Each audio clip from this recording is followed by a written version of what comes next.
네, 안녕하세요. 오늘은 한국에서 큰 삼성이라는 회사를 세계적으로 발돋움하게 된 과정과 이건희 회장님을 소개를 좀 드리려고 하는데요. 먼저 이건희 회장님은 1942년생이며 1987년에 이병철 회장님에 이어 45살 나이에 삼성그룹 새로운 회장으로 이제 선임이 됩니다.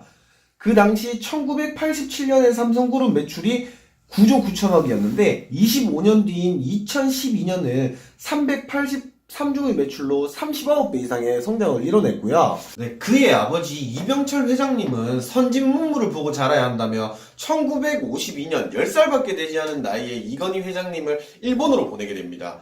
이제 초등학교 시기인 만큼 인성이 형성이 되는 중요한 시기인데도 학교에서는 조센징이라는 놀림을 받으며 집으로 돌아와도 하소연할 어머니 아버지가 없었고요. 다시 고등학교를 한국에서 졸업을 하고 다시 대학을 또 일본으로 가게 되면서 이제 1987년 회장으로 선임이 될 때 일본을 많이 칭찬하면서 일본을 보고 많이 배워야 된다고 얘기하며 일본 사람들을 이제 고문으로 많이 데려오게 되고요. 이런 글을 바라보는 일본의 시각도 나쁘지 않았다. 일본을 우호적으로 생각하고 배우려 하는 기업가가 한국에서 영향력을 확대하고 있는 것은 그들 입장에서는 환영할 만한 일이었다. 일본 기업들이 기술을 지원해준 것도 이런 이유에서였다. 국가 전체적으로 보면 친일 기업인 하나 키우는 것은 나쁘지 않은 일이라는 정서도 있었다. 일본과의 이런 우호적 관계를 상징하는 모임이 있다. LFJ, 그의 일본 친구들을 뜻하는 기업인 모임이다. 일본의 네로라 하는 전자부품 기업의 총수들 또는 각 기업의 정책 결정권을 갖고 있는 최고 경영자가 참석했다. 일본을 배우려는 한국인 기업가와 적당한 수준의 기술을 제공해주면서 매출을 올리려는 일본 기업인들의 만남이었다. 1990년대 중반부터 계속된 이 모임 분위기가 우호적이었음을 짐작하기는 어렵지 않다. 하지만 이런 분위기는 2000년대 중반을 기점으로 급변하기 시작했다. 이건희가 넘지 말아야 할 선을 넘었기 때문이다. 그 선은 일본의 자존심이라 부를 수 있는 세계 전자산업의 패권이었다. 소니, 도시바, 파나소닉, 히타치, 샤프 등이 장악하고 있던 세계 전자시장을 그가 본격적으로 넘보기 시작했다.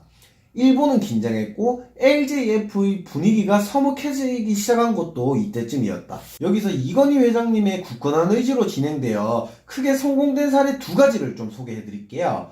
첫 번째는 1974년 삼성전자에서 반도체 논쟁이 벌어졌다.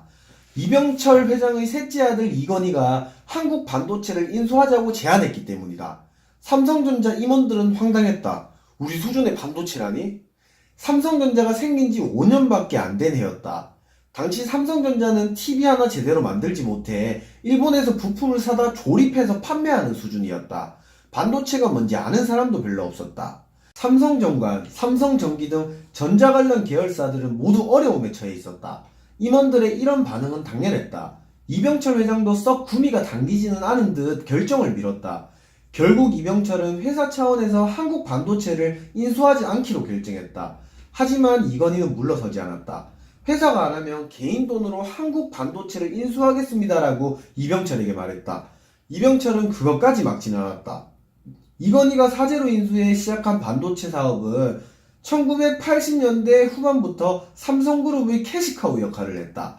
반도체로 번 돈은 삼성전자와 삼성그룹을 글로벌 강자로 만든 든든한 미천이 됐다. 네, 이어서 두 번째 사례도 말씀 좀 드릴게요. 1993년 어느 날 삼성그룹 수뇌부들이 태평로 빌딩 한 회의실에 모였다. 회의장에 앉아있는 이건희의 표정은 점점 굳어졌다. 논쟁에 지친 기색이었다. 이건희는 양과 질을 놓고 사장들과 논쟁을 벌이고 있었다. 이건희는 양은 포기하고 질로 가야 한다고 주장했다. 하지만 비서실 직원들은 부정적 의견을 내놓았다. 마침내 이건희가 최후 통첩을 했다. 그동안 양이 7이고 질이 3이었다면 앞으로는 질이 10이고 양은 0입니다. 비서실장이었던 이수빈이 반발했다. 그렇게까지 하는 것은 무리라고 생각합니다. 이건희는 티스푼을 던져버리고 회의를 끝냈다. 그리고 다음날 이수빈을 경질해버렸다. 네, 제가 이제 사례를 말씀드린 것도 엄청나게 많은 부분 중에서 소수만 이렇게 말씀을 드린 부분이다 보니까 이 지행 33일이라는 책 한번 보시면 정말 큰 도움 되실 거니까 이 책 꼭 한번 이제 구매하셔서 읽어보기를 권해드리고요. 방송 시청해주셔서 정말 감사드리고 구독 버튼 한번 부탁드릴게요. 네, 감사드립니다.